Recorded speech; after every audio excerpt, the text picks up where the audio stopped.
Start. नमस्ते प्रणाम। और हम लोग एक्चुअली कल गाना छोड़ रहे हैं 7 बजे, 7:30 बजे, क्योंकि रंगबाज जिस गाने का नाम है। और मुझे लगा जो थोड़ा सा गड़बड़ हो गया है, वो बहुत पहले मैंने उस पोस्टर देखने के बाद मुझे लगा जो शायद कुछ गड़बड़ हो गया है, इसलिए मुझे छोड़ना पड़ रहा है। क्योंकि शूटिंग पहले किया था और लगातार चुनाव की वजह से मैं उस चीज को कर नहीं पा रहा था। तो आप लोग चिंता मत करिए।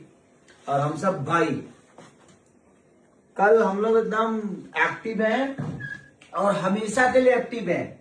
यहाँ से कोई, हाँ ठीक है, घर में परिवार में थोड़ी चीजें होती है, वो चीजें पूरी दुनिया को पता है। लेकिन अगर किसी को लगता है कि हम अलग हैं तो दिमाग से निकाल दो आप। जिस दिन जरूरत पड़ेगी ना, हम सब मिलके ना पूरी खेसारी आर्मी खड़ी हो रहेगी।